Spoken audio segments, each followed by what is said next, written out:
अस्सलाम वालेकुम स्टूडेंट्स, कैसे हैं आप सब लोग। उम्मीद है बहुत अच्छी तैयारी कर रहे होंगे। तो ये कुछ एमसीक्यूज़ मैं आपके लिए लेके आया हूँ। मोस्ट ऑफ द पेपर इसी में से बनेगा। ठीक है, आप ये बात ध्यान रखें, इनमें जो जो चीज़ें मैं बता रहा हूँ आपको, पेपर उन्हीं उसी तरह का बनेगा। ठीक है। ज़रूरतमंद में लफ्ज़मंद क्या है। अब यहाँ पे आपको मेन चीज़ आपको समझनी है लाहका और साबका।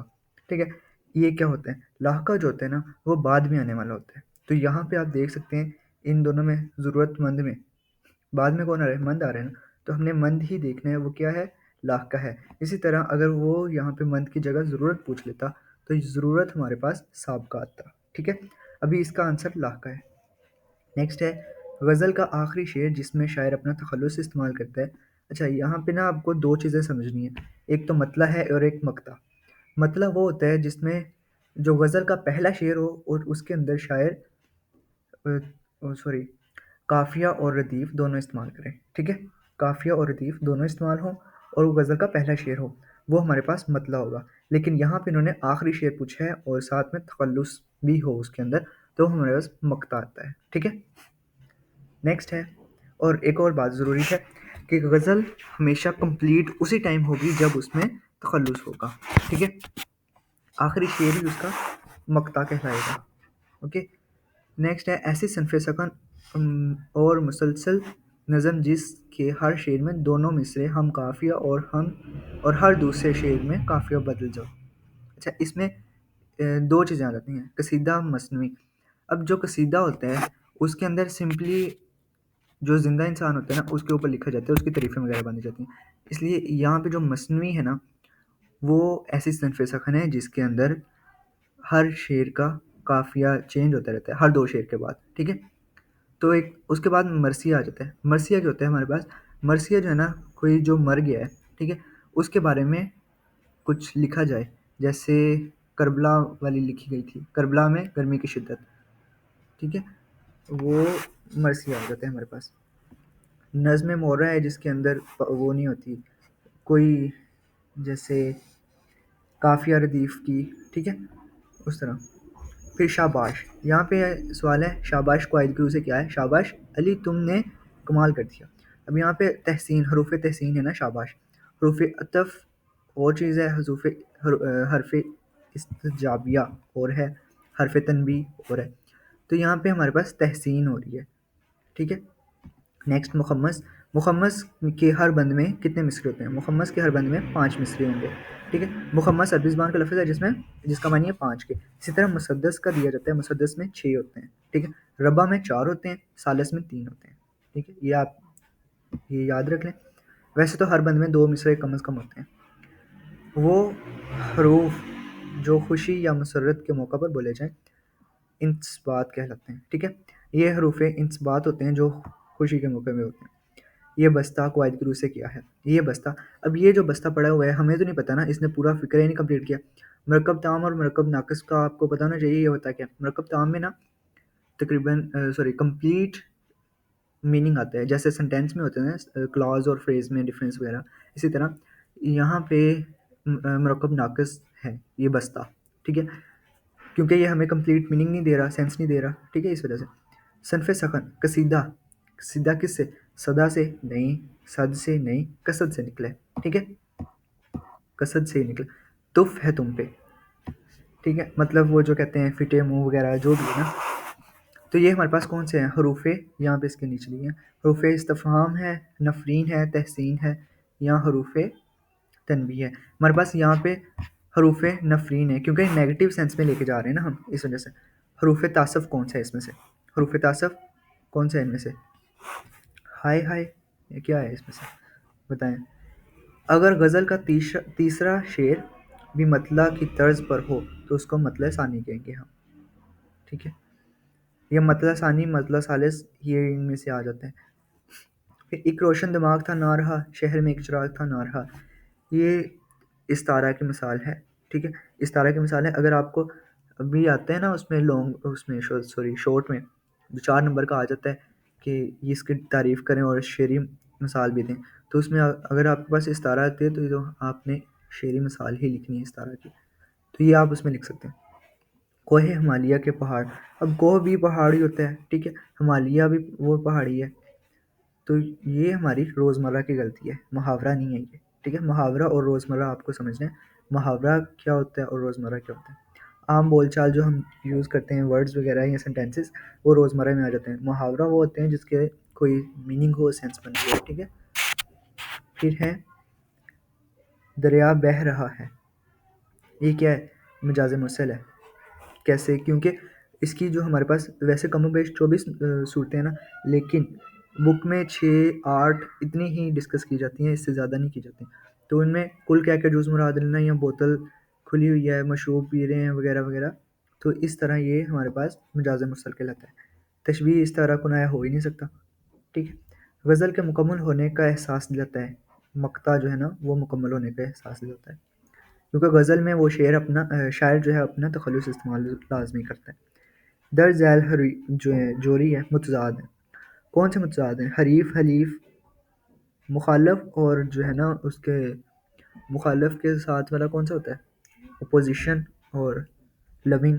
जो भी इनमें से मीनिंग्स आपने देखने हैं, कौन सा है? हरीफ और हलीफ जो है ना, ये आपके पास आंसर आ जाएगा। फिर है मेरे सफ़ेद बालों का कुछ ख्याल करो। सफ़ेद बाल क्या है? कुनाया है, मतलब उसने उम्र बहुत ही गुजार ली, इशारा किया गया ना उसके सफ़ेद बालों पे। फिर है बशर, इंसान। बशर और इंसान एक है ना, तो मुतरादिफ होंगे ये, मुतज़ाद तो हो ही नहीं सकता, ज़ू मानी भी नहीं है, मोहमल भी नहीं है।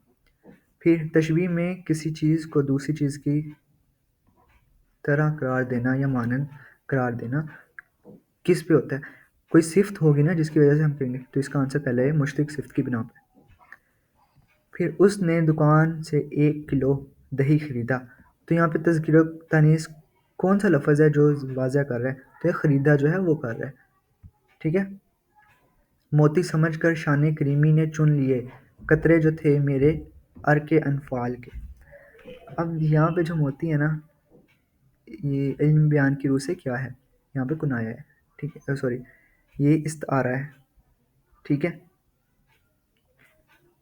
इस्तारा दिया गया यहाँ पे। फिर है कसस अल हिंदा। अब वैसे उर्दू में अगर इसको लिखें तो कसस हिंद है, जो कि एक किताब है, तो किताब हमारे पास बिक गई, तो गई हमारे पास डी वाला ऑप्शन है, ठीक है? मुअन्नस होते हैं ना किताब। दर ज़ैर राब्ता की लामत, राब्ता कौन सा है? इसमें ए वाला है, सेमी कोलन जिसको सॉरी कोलन जिसको कहते हैं वो। किसी बात की हकीकी वजह, मतलब ये ना तारीफ़ें वगैरह आ जाती हैं, मज़रातुन नज़ीर, हुस्न तालील, लफ़ व नशर, ठीक है? इनकी मुबालग़ा राई वो तो वैसे ही बहुत ही कम होती है। यहाँ पे हुस्न तालील की डेफिनेशन पूछी गई है अभी फ़िलहाल। हुस्न तालील ये होता है कि आपके पास अगर कोई एक आपके पास वजह है ना, उसको वजह वो नहीं बयान करनी, कोई और वजह उसकी बयान कर देनी है, ठीक है? किसी चीज़ की भी असल वजह बयान नहीं करनी, कोई और वजह बयान कर देनी है, तो वो हमारे पास हुस्न तालील आ जाता है। लफ़ व नशर, मतलब लफ़्ज़ में समेटना और फैलाना आ जाता है, मतलब छोटी सी बात पहले करनी है और फिर उसको लंबी फैला देनी है, ठीक है? इस तरह। मुरादुन नज़ीर हकीकी बात है, ओके। फिर है बाज़ औक़ात असल फ़ेल को अपना मतलब वाज़ह करने के लिए किसकी ज़रूरत होती है? मुआफ़न फ़ेल की ज़रूरत होती है, ठीक है? मरकब जुमला मरकब नाक़िस फ़ेल हाल तो नहीं हो सकता, मुआवन फ़ेल की ज़रूरत होती है, ठीक है? मुआवन फ़ेल से मतलब जैसे था, है, कर चुका है, ठीक है? वो आ जाता है। ज़िंदगी के अयूब व नक़ाइस और माहौल की नाहमवारियों और ख़ामियों को मज़ाही अंदाज़ में क्या तंज़ ही होता है ना हमारे पास, टॉन्ट जिसको कहते हैं, ठीक है?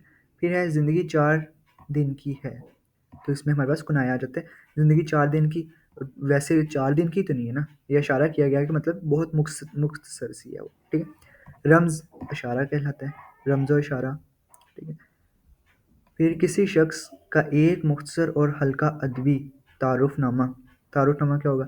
सवाने होगा या खुद नोश्त होगा? अच्छा, यहाँ पे 2 चीज़ें हैं, एक खुद नोश्त है और एक सवाने है। सवाने उमरी मतलब कोई और आपके लिख रहा होता है, ठीक है? सवाने उमरी कोई और आपके बारे में लिखता है, खुद नोश मतलब आपने खुद लिखा है, ठीक है? और खाका वो होता है कि कोई स्केच वगैरह बनाना कि उसकी शक्ल किस तरह की थी, वो काम क्या करते थे। अदबी मज़मून का तो आपको पता ही है, उसमें तमहीद होता है, नफ्स मज़मून होता है, ख़त्म मज़मून होता है, ठीक है? ख़त्म होता है, 3 चीज़ें। फिर वो इल्म जिसमें कलाम की खूबियों पर बहस की जाए, कलाम की खूबियों में इल्म बदी आ जाता है यहाँ पे, ठीक है? इल्म बदी में आपके पास वो मेन चीज़ें आ जाती हैं, जैसे सारी सनतें वगैरह है ना, वो सारी आ जाती हैं। फिर यहाँ आपके पास वो लफ्ज़ दे देते हैं स्नाई बदाए, तो वो आपने लिख देना है स्नाई बदाए। यहाँ पे इन्होंने ये नहीं ठीक किया हुआ, स्नाई अलहदा लिख दिया है, इल्म बदी अलहदा लिख दिया है, ठीक है। नेक्स्ट हमारे पास मैं तुम्हारे घर नहीं आ सकता क्योंकि, अब यहाँ पे सबब बता दिया ना उसने, तो इसका आंसर सबबी जुमला है, ठीक है। ये नहीं पूछे जाने वाला क्योंकि ये थोड़ा इरेलीवेंट है उसमें से। फिर है इस्तारा के अरकान, 3 अरकान होते हैं ना, यहाँ पे 4 दिए हैं, तो कौन सा नहीं है उसमें से? मस्तारला, मस्तार मिन्हो, वजह जामे, ये 3 होते हैं। और वजह शुबा जो है ना, वजह शुबा, ये आपके पास इस्तारा की और उसके होते हैं तशवीह के।